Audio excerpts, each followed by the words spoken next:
ബാലൻ നടക്കേണ്ടുന്ന വഴിയിൽ അവനെ അഭ്യസിപ്പിക്കാൻ. അവൻ വൃദ്ധനായാലും അത് വിട്ടുമാറുകയില്ല. സദൃശ്യവാക്യങ്ങൾ 22:6. നമ്മുടെ കുഞ്ഞുങ്ങളെ യേശുക്രിസ്തുവിൻ്റെ സ്നേഹത്തിൽ വളർത്തേണ്ടതിനായി ദൈവവചനം അവർ വായിക്കുവാനും ധ്യാനിക്കുവാനും പഠിക്കുവാനും അത് മറ്റുള്ളവരുമായി പങ്കുവയ്ക്കുവാനും അവരെ ശീലിപ്പിക്കേണ്ടത് ആവശ്യമാണ്. ദൈവവചനം പഠിക്കുന്നത് അവർക്ക് ധാർമ്മിക തത്വങ്ങൾ വളർത്തുന്നതിനും അവരെ നീതിയുടെ വഴികളിൽ നയിക്കുന്നതിനുമുള്ള അടിത്തറയിടുന്നു.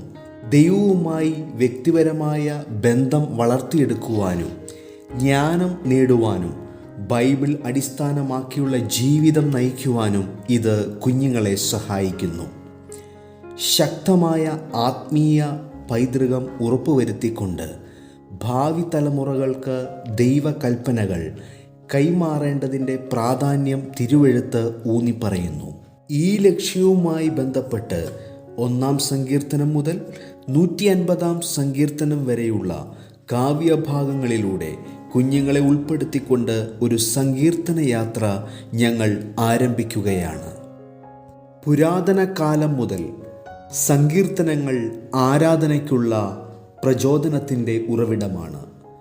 പുരാതന ഇസ്രായേലിൻ്റെ കാവ്യാത്മകമായ സ്തുതിഗീതങ്ങൾ, അപേക്ഷകൾ, നന്ദി പറച്ചിൽ എന്നിവയുടെ ഒരു ശേഖരം എന്ന നിലയിൽ സങ്കീർത്തനങ്ങളുടെ പുസ്തകം കുഞ്ഞുങ്ങൾക്ക് അവർ ദൈവത്തെ ആരാധിക്കേണ്ടുന്ന രീതികളെപ്പറ്റിയും ആപത്തുകളുടെ മധ്യത്തിൽ ദൈവത്തിൻ്റെ വിടുതലിനായി അപേക്ഷിക്കേണ്ടതും ദൈവം തക്ക സമയത്ത് ഉത്തരം നൽകുന്നവൻ ആണെന്നും മനസ്സിലാക്കി കൊടുക്കുന്നു. എബ്രായ ഭാഷയിൽ സേഫർ തെഹലീം സ്തുതികളുടെ പുസ്തകം എന്നാണ് സങ്കീർത്തനങ്ങളുടെ ഗ്രന്ഥനാമം. മോശയുടെ കാലം മുതൽ പ്രവാസത്തിനു ശേഷം വരെ സങ്കീർത്തനം എഴുതപ്പെട്ടു. BC 1410 BC 430 വരെ രചനകാലമായി കണക്കാക്കപ്പെടുന്നു. 7-ലധികം പേർ സങ്കീർത്തനങ്ങൾ രചിച്ചതായി മനസ്സിലാക്കാം. ദാവീദ്, കോരഹ് പുത്രന്മാർ, ആസാഫ്, ശലോമോൻ, മോശ, ഹേമാൻ, ഏഥാൻ എന്നിവരും സങ്കീർത്തനങ്ങൾ രചിക്കുകയുണ്ടായി. ചരിത്രപരമായി സൃഷ്ടിപ്പിൻ്റെ മാഹാത്മ്യം മുതൽ പ്രവാസത്തിൽ നിന്നുള്ള വിടുതലിൻ്റെ സന്തോഷം വരെ പശ്ചാത്തലമായി ഭവിച്ചിട്ടുണ്ട്. സൃഷ്ടിപ്പിലും ചരിത്രത്തിലുമുള്ള ദൈവത്തിൻ്റെ പ്രവൃത്തിയും ഇസ്രായേലിൻ്റെ ചരിത്രവും അടിസ്ഥാനമാക്കിയാണ് മിക്കവയും രചിച്ചിട്ടുള്ളത്. ബൈബിളിലെ ഏറ്റവും വലിയ അധ്യായം 119-ാം സങ്കീർത്തനവും ചെറിയതും മധ്യത്തിലുമുള്ള അധ്യായം 117-ാം സങ്കീർത്തനവുമാണ്. പുതിയ നിയമത്തിൽ ഏറ്റവുമധികം ഉദ്ധരിച്ചിരിക്കുന്ന പഴയ നിയമ പുസ്തകമാണ് സങ്കീർത്തനങ്ങൾ. പല സങ്കീർത്തനങ്ങളിലും രക്ഷകനെക്കുറിച്ചുള്ള പ്രവചന പരാമർശങ്ങളും രക്ഷകന്റെ ജീവിതത്തിൽ സംഭവിക്കുവാനിരിക്കുന്ന കാര്യങ്ങളും എടുത്തു കാണിക്കുന്നു. സങ്കീർത്തനങ്ങളുടെ പുസ്തകത്തിൽ പലതരത്തിലുള്ള കാവ്യങ്ങളുണ്ട്. എന്നാൽ അവയെല്ലാം അടിസ്ഥാനപരമായി 2 വലിയ വിഭാഗങ്ങളിൽ പെടുന്നു. ഒന്നെങ്കിൽ വിലാപകാവ്യങ്ങൾ, അല്ലെങ്കിൽ സ്തോത്രത്തിൻ്റെയും സ്തുതിയുടെയും കാവ്യങ്ങൾ. സങ്കീർത്തനങ്ങളുടെ പുസ്തകം 5 പ്രധാന ഭാഗങ്ങളായി തിരിച്ചിരിക്കുന്നു.